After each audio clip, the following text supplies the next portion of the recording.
So today, you guys, we are going to continue on with the Gilded Age that took place during the turn of the century, around the 19th century, the 1900s.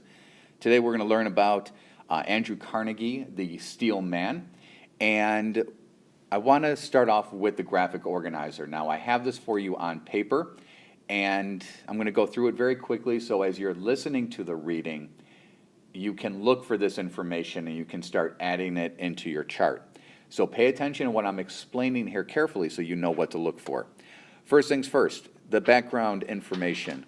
What you want to do here is you want to look for information about Andrew Carnegie's background, what he was like as a child, the things that made him into the person that he eventually became. Character traits. Again, these are single words that you can use to describe the person's personality. Remember, his personality are things that you cannot see. So, for example, if you were talking about me, a word that you might use to describe Mr. Saraceni would be sarcasm. Sarcasm is that something you cannot see, but it's a part of my personality. It's something you can hear, right?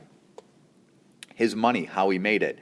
I want you to talk about how he made his money from his younger days, his later days, and listen for multiple ways that he had made money. Money, how he used it. Again, we are talking about multiple ways. How did he use his money in business? How did he use his money after business? Listen for all the different ways that he used his money throughout his lifetime.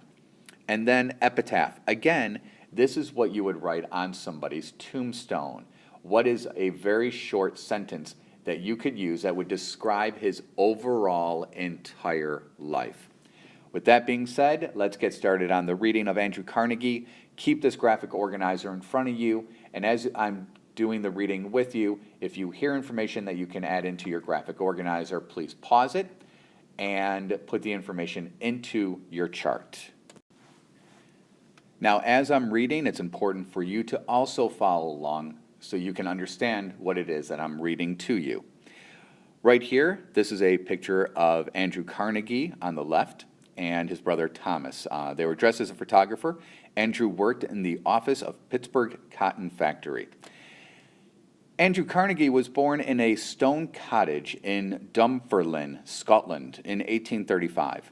His father was a weaver who worked at a hand loom. But when the Industrial Revolution came to Scotland, Andrew's father could find no work. By now, after doing the Brain Pop video the other day, and after my assessment with each and every one of you, you should know what the Industrial Revolution is. Power looms produce cloth, that's clothing, faster and cheaper than artisans, these are hand workers, than they could. Many weavers lost their jobs. They were angry at the government and the business leaders, but there was nothing they could do about it. Poor workers weren't even allowed to vote. In the little town of Dunfermline, workers were determined to gain the right to vote and strike. Andrew Carnegie's dad was one of those who spoke out for workers' rights. You might call him an idealist. He wanted to make the world better. Andrew's mother was a realist. She was a practical one. She worried about putting food on the table for her family. When there was no money, she stitched shoes and sold groceries.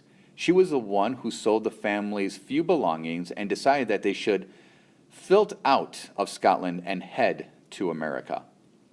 Andrew Carnegie had those two sides to him. His mother's side made him sensible and willing to work hard. His father's side made him want to improve the world.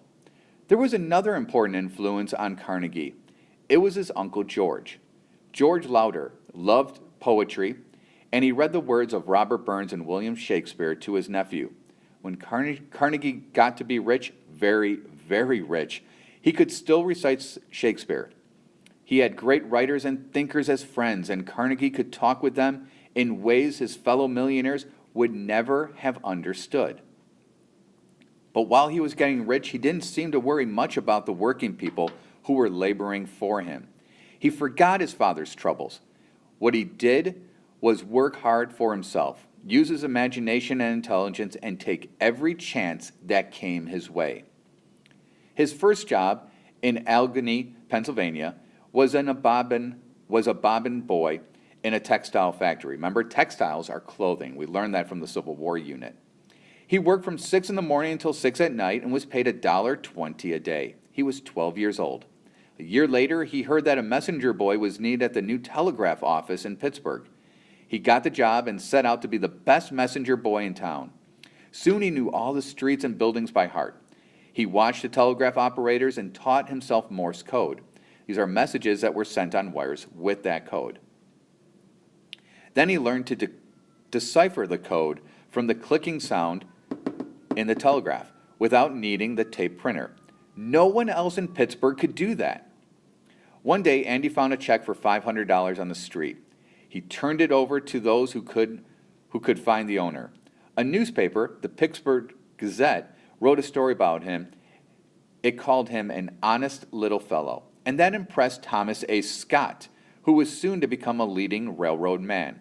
He hired Carnegie as an assistant at $35 a month, and Andy was now 17 and in a place where opportunity would find him.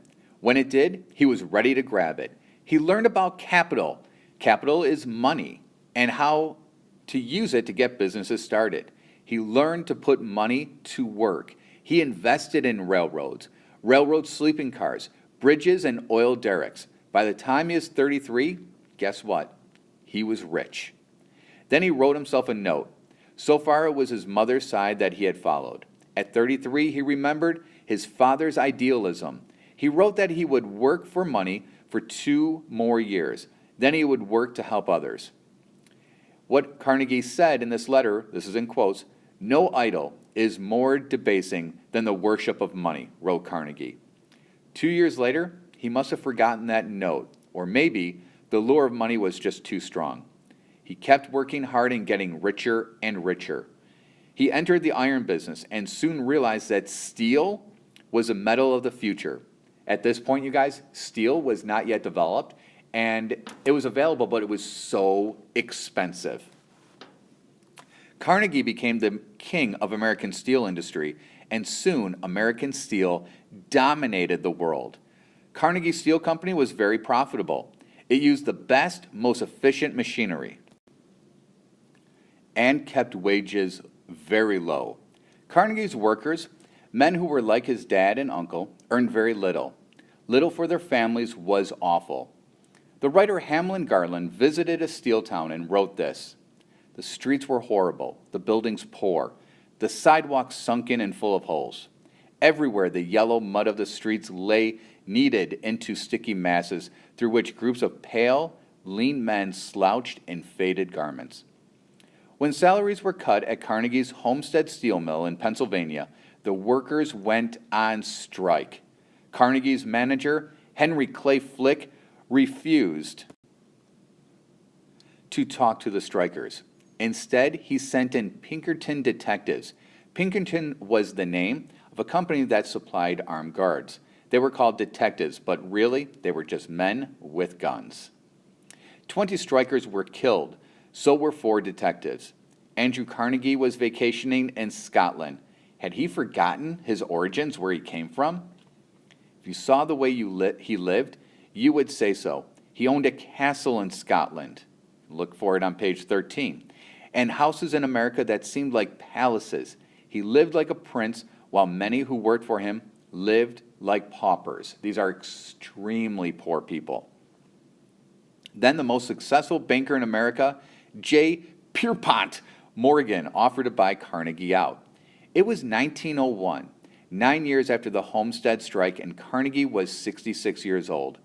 It was an opportunity that might never come again. The sale would make him one of the richest men in the world.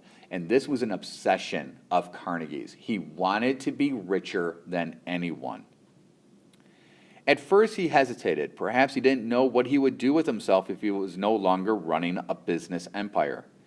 Then he may have remembered the note he wrote when he was 33, or maybe he remembered his father's ideals. He sold his business interests and began a new career.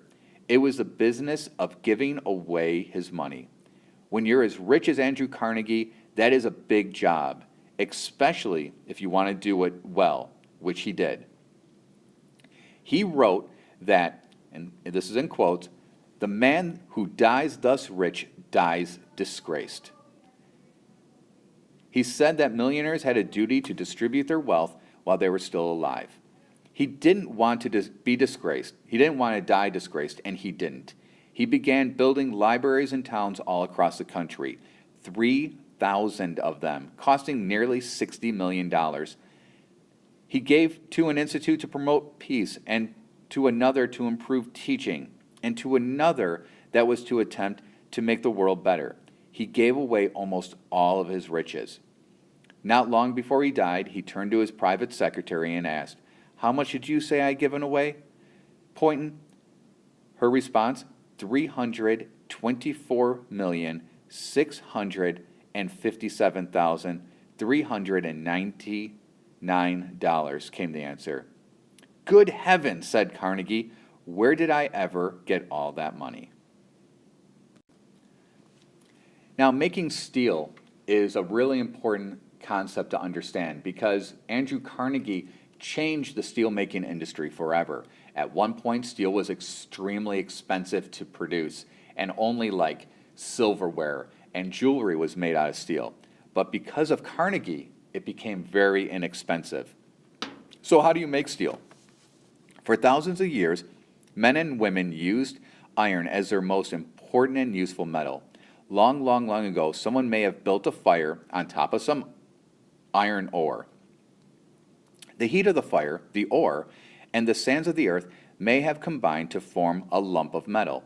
The Iron Age is said to have begun in Asia Minor, which is now Turkey, about 1100 BC, when Mesomus began hammering tools and weapons of iron. What a marvel it was to have nails, swords, and cutting tools of iron. Ironworking skills spread across Europe, Asia, and Africa. They came to America with Columbus. Iron is strong but heavy. It breaks under pressure. Moisture makes it rust. Pure iron is an element, but the common metal we call iron is an alloy. An alloy is a mixture of iron and a mixture of two or more elements, iron, carbon, and others such as manganese and sulfur. Steel is also an alloy. It is iron with a very small amount of carbon. The amount can actually vary. Steel is strong, stronger than iron. It resists rust, and it bends rather than breaks. It is lighter than iron. Imagine what you can do with a metal like that. Think of all the things in our world today that are made of steel. Then think again. Almost everything you use is made by steel machines. Steel had been used in ancient days. When the railroad age began in the 1830s, the railroad builders wanted to use steel for rails and engines, but there was a problem. It was very expensive to make. You had to take unwanted elements out of the iron. That meant a slow process of heating and separating.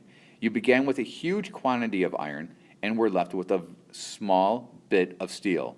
You can understand why the railroads made iron. William County parents had come to America and invented a process called the Bessemer process. And you can see here is an example of that Bessemer process that made steel very inexpensive.